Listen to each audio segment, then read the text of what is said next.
अस्सलाम वालेकुम। सबसे मुश्किल टेस्ट CSS यानी फादर ऑफ द टेस्ट कह सकते हैं आप इसे। ये टेस्ट वाहिद ऐसा है जिसकी तैयारी कराने के लिए काफ़ी लोग जो उनसे है ना लाखों चार्ज करते हैं, 4 लाख 5 लाख।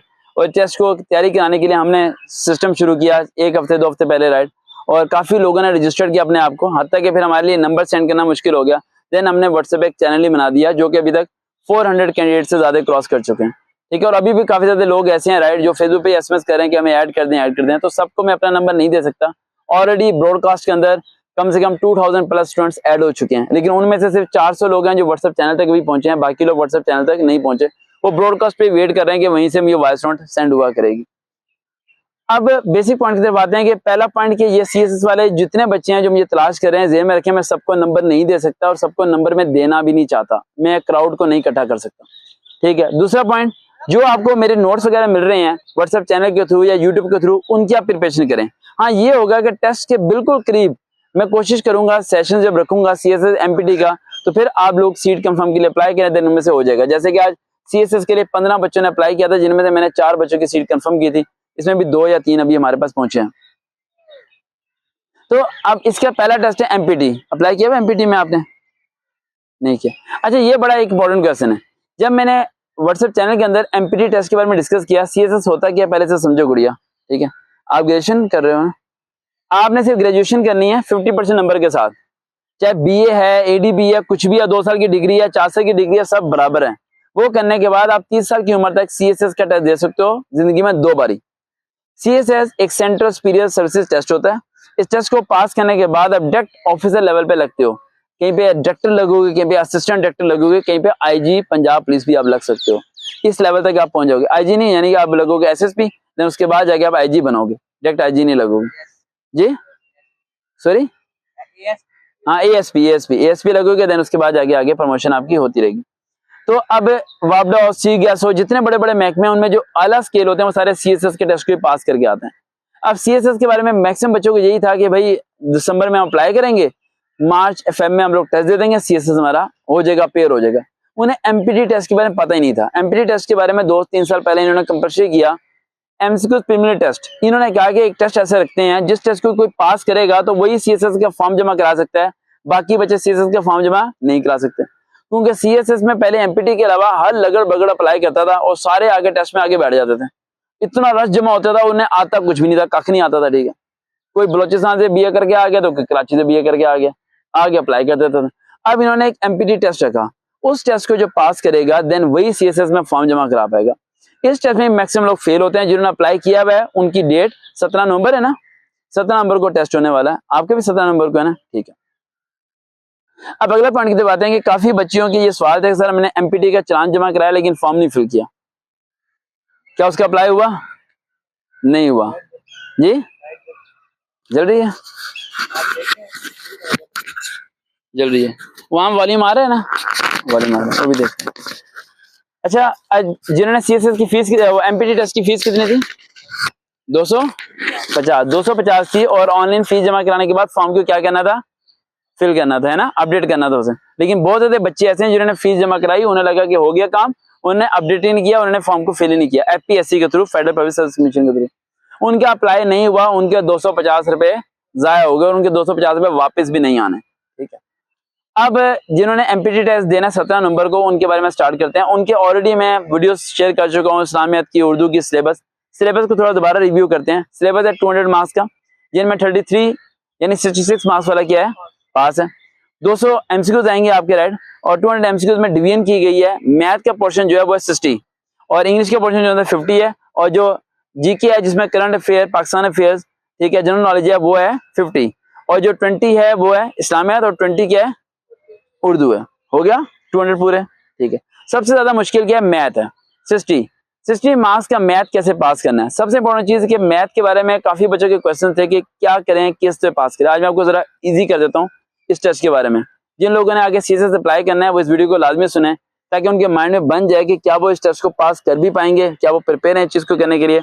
माँ बाप चाहे जैसे भी हो, गरीब घर है, आप किराए पे रहते हो, कुछ भी हो, सिर्फ अपने माइंड में ये चीज बैठा लो कि एक ये टेस्ट CSS 12 पेपर तुमने क्लियर करने हैं और तुम्हारा पूरा घर नहीं पूरे खानदान की नस्ल बदल जाएगी। तुम्हारा कद छोटा है, बड़ा है, नजर कमजोर है, नहीं है, ठीक है, मोटी हो, छोटी हो, लड़का काला है, गोरा है, जो भी है, इससे जरा फर्क नहीं पड़ता। मैं सीएसएस की तैयारी से इसलिए शुरू करा रहा हूं ताकि ये कूड़ों के भाव मिले आप लोगों को, इतना फ्री मिले, इतना सस्ता मिले कि आप घर बैठ के इन चीजों से तैयारी करके अपने टेस्ट को पास करके आप अपेयर हो सको। और यहाँ ईमानदारी से पास होते हैं, यहाँ सिफारिश नहीं चाहिए भाई। माँ बाप का दिमाग खाना छोड़ो, हर सिफारिश हो तो मैं लगूंगी वरना नहीं लगूंगी। एक इस टेस्ट पे जान लगा दो। एक हमारे रिलेटिव है, ठीक है, वो सीएसएस की तैयारी कर रहा था, आज 6-7 साल पुरानी बात है। रंग उसका काला सिया हो गया था, ये सारे बाल उसके उड़ गए थे और खानदान में जहां उसकी मंगनी हुई थी उन्होंने रिश्ता भी तोड़ दिया था। मैं कि यार, वो कहते थे यार ये मुसल्ली लगता है, ये अपशी लगता है, ऐसी हालत हो गई थी उसकी, ठीक है। लेकिन वो सीएसएस की तैयारी कर रहा था, उस टाइम ये भी सीएसएस के बारे में नहीं पता था, मेरे से बड़ी एज के काफी। वो बंदा लगा रहा, अल्लाह की तरफ से उसने सीएसएस क्या कर लिया, पास कर लिया। उसके बाद उसका रंग भी गोरा हो गया, उसके बाल भी उगाए, उसके लिए रिश्तों की लाइन भी लगी, सारे काम हो गए हैं। प्रोटोकॉल, ये पॉइंट है। रंग काला है, गोरा हो जाता है बेटा पास होने के बाद। बाल चले गए हैं, बाल ट्रांसफर हो जाते हैं टेस्ट पास होने के बाद। रिश्ते खत्म हो तो रिश्तों की लाइन लग जाती है टेस्ट पास होने के बाद। तो जिन जिन लोगों ने तुम्हें छोड़ के जाना, जाने दो, तुम अपना फोकस एक ही चीज पे रखो। वो टेस्ट पास हुआ, सब कुछ क्लियर हुआ, लाइफ पूरी की पूरी बदल जाएगी। वैसे इजी करने लगा मैं। एम्पिरी टेस्ट में हम आते हैं पहले मैथ के पोर्शन। मैथ का सबसे पहला पोर्शन क्या है आपका, जियोमेट्री। ज्योमेट्री के बारे में आपके दिमाग में आना चाहिए वो ज्योमेट्री जो आप दुकान से खरीद के लेके आती हैं। दुकान से ज्योमेट्री खरीदी हो तो उसमें क्या क्या चीजें होती हैं, अरे डी होती है। सबसे पहला पॉइंट क्या होता है, डी होती है। लोग डी में से सवाल आ जाएंगे 20 या 5। डी में से कौन से 5 सवाल आएंगे, हैं, एंगल्स, एक्यूट एंगल्स, ठीक है, ठीक है। राइट एंगल क्या होता है, ये आ जाएंगे 500। मैं अब आपको ना बिल्कुल इजी करने लगा हूं ताकि अगर आपने टेस्ट को पास करना तो आप कर सकें इसे पास, ठीक है। पॉइंट नंबर 2, और ज्योमेट्री में क्या चीज होती है, अरे स्केल होता है। अरे दिमाग कहां से आए हो आप लोग, ज्योमेट्री नहीं खोल के देखी कभी, नहीं देखा वो लास्ट वाला, मैंने कभी ज्योमेट्री नहीं देखी। पेन से बस काम किया है ना, ज्योमेट्री को छोड़ के हो, है ना। हाँ, उंगली रख के लाइन मार देते है ना, ठीक है, या साथ वाले का हाथ रखा तो लाइन मार दी। स्केल, स्केल में क्या क्या चीजें होती हैं, सेंटीमीटर और मीटर होता है। अब एक 4-5 सवाल क्या आएंगे, सेंटीमीटर को मीटर में कैसे करना है, मीटर को सेंटीमीटर में कैसे करना है, केजी को मीटर में कैसे करना है, मीटर को मिलीमीटर में कैसे करना है। चल रहा है मान दिमाग, ये देखिए दिमाग चल रहा है, समझ आ रही है। यानी ये 4 सवाल आपके आगे हैं। मैं आपको सवाल बता रहा हूँ प्रॉपर्ली जो आने हैं, ठीक है। अभी भी अगर पास ना तो फिर मुझे याद कहना, ठीक है। जो सुन रहे हैं वो भी ध्यान रखें, और जिनकी मैंने सीट्स कंफर्म नहीं की, आई रियली अपोलोजाइज, मैं दोबारा अपोलोजाइज करता हूँ, ठीक है। मुझे पता है काफी स्टूडेंट्स के पेशावर से भी एसएमएस थे कि हम आ जाएंगे, तो मैंने नहीं कंफर्म की क्योंकि ये पार्क के जो इंचार्ज हैं बिलावल साहब, उनसे मेरी कल बात हुई, उन्होंने कहा आप 10 से ज्यादा बच्चे नहीं बुला सकते, ठीक है। तो आप 10 में काउंट नहीं होती हैं, ठीक है। तो ठीक है, ये चीज है, इस बात को ध्यान में रखना है। अब आते हैं स्केल से हो गए सवाल, डी से हो गए सवाल। एक और चीज होती है जिसे हम घुमाते रहते हैं और पेज में सुराख हो जाता है, कंपास। वो एक आपको दे देगा पिक्चर, बताएगा 60 का एंगल है, 90 का है, 30 का है, कैसा है, समझ आ रही है। यानी वो चीजें आपने रिवीजन करके जानी। उसके बाद हम आते हैं अर्थमेटिक मीन। अर्थमेटिक मीन में कौन से सवाल आ सकते हैं, मीन, मीडियन, मोड। अब इसमें फ्रीक्वेंसी अनफ्रीक्वेंसी दोनों चीजों के बारे में आपने प्रॉपर्ली स्टडी करके जाना है, किसके क्या क्या फॉर्मूले होते हैं, ये स्टैट की बुक्स में आपको चीजें मिल जाएंगी। उसके बाद तीसरा पॉइंट हमारा आता है मैथ का, अर्थमेटिक मीन हो गया हमारा, ये हो गया। एक आपका सबसे बुरा चैप्टर होता है और वो आप जिंदगी भर भी याद करते हैं तो आपको भूल जाता है, sine theta over cos theta किसके बराबर होता है, हाँ, ट्रिग्नोमेट्री। जितना भी रट्टा मारो 3-4 पॉइंट से याद रहते हैं, बाकी पॉइंट्स भूल जाते हैं। इनके आपने एमसीक्यू को रिवाइज करके जाने हैं। फेडरल बोर्ड की बुक में भी चैप्टर है इसका, मेरे ख्याल से चैप्टर में 6 है मेरे ख्याल से 9th में, और लोअर बोर्ड की जो बुक है राइट उसमें लास्ट चैप्टर है, चैप्टर 7 है, क्लास 10th की बुक में चैप्टर 7 है, चैप्टर 1 to 3 है ना। Sine square theta plus cos square theta किसके बराबर होता है, टेंजेंट स्क्वायर थीटा -1 किसके होता है, ठीक है। वो चीजें आपने वहां से पढ़ के जानी है, ठीक है। ये हो गया क्वेश्चन। अब एक क्वेश्चन मैथ का, मैं 60 नंबर है, देखो अगर आप 60 यहीं से ले लेते हो कितने वाला पास है, 66 वाला पास है, 6 नंबर वहीं से लिया, पास हो गया। यानी अगर आप किसी भी सब्जेक्ट पे सही तरीके से फोकस नहीं करते, सिर्फ मेरी इन बातों को देख के थोड़ा सा फोकस करते हो तो 100% आप पास हो। फेल होने का तो सवाल ही पैदा नहीं होता। ये CSS वाहिद ऐसा टेस्ट है जिस पर सबसे ज्यादा थ्रेड्स मिली हैं कि आप टेस्ट की तैयारी फ्री ना करें, ठीक है सबसे, क्योंकि हमारे इतने स्टूडेंट्स हर महकमे में सिलेक्ट होते हैं। अगर अल्लाह के करम से CSS में मैं कहता हूँ कि 2 भी सिलेक्ट हो गए ना हमारे, 10 की तो बात ही नहीं कर रहा, कितने 2 भी सिलेक्ट की बात कर रहा हूँ, 5 तो बहुत ज्यादा होंगे, 2 भी सिलेक्ट हो गए तो अगले साल CSS की अकेडमीज बंद, क्योंकि इतना इसे इजी कर दूंगा मैं हलवे की तरह। लेकिन मैं सुबह 3 बजे से पढ़ रहा हूँ, कितने बजे से? 3 बजे से मैं आप लोगों के लिए स्टडी कर रहा था। आप लोग नहीं करते स्टडी, अगर यही स्टडी आप लोग कर लो तो इसमें क्या हर्ज हो जाएगा, क्या होता है, बुखार हो जाएगा, तबीयत खराब होगी, कुछ भी नहीं होता बेटा। हार्ड वर्किंग को ना अपना पैशन बना लो, ठीक है, पैशन, सफर है, दूर जाना है, बागी जाना बुलाया, कोई फर्क नहीं पड़ना चाहिए। आपके माइंड में होना चाहिए सर रात 9 बजे गए, सुबह 9 बजे गए, मैंने पहुंचना है। जब चीज हासिल करनी है ना तो बैरियर्स को तोड़ना सबसे बड़ी चीज है। बैरियर सबसे पहले क्या होती है? नींद। सो जाऊं थोड़ी देर तो बेहतर है, मरने के बाद सोएगा ही बेटा, जाग लो जब तक जिंदा, स्ट्रगल कर, ठीक है।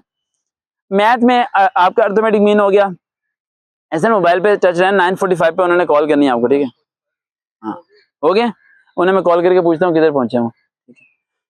तो ये आपने अर्थमेटिक मीन क्या कर लेना है, ठीक है। आपके ज्योमेट्री हो जाएगा, ये हो जाएगा, अलजेब्रा हो जाएगा। एक सवाल वाहिद और है मैथ का जो कि आपके क्वेश्चन गलत होते हैं काफी ज्यादा, वो होते हैं एक्स वाले क्वेश्चन। वो कहेगा 2x/3 रेशो 5/2, इसमें एक्स फाइंड करना है, समझिए, इसे क्रॉस मल्टीप्लाई करना है, डिवाइड नहीं करना। और अगर डिवाइड होता है तो मल्टीप्लाई करके उसकी जगह क्या करेंगे, चेंज करेंगे। और डिमास रूल, DMS, पहले डिवीजन फिर मल्टीप्लीकेशन फिर एडिशन फिर सब्ट्रैक्शन करेंगे। आप डिवीजन किसे कहते हैं?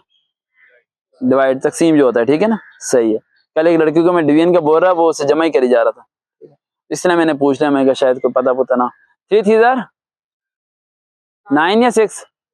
9, वो 6 कहता है। तो हर एक की अपनी पढ़ाया होगा उसे किसी ने 6, टीचर ने मारते होंगे 6 है तो 6 होगा, उस्ताद ने कहा 6। टीचर भी गलती कर सकता है, इस बात को ज़हन में रखना। टीचर फिश्ता नहीं होता।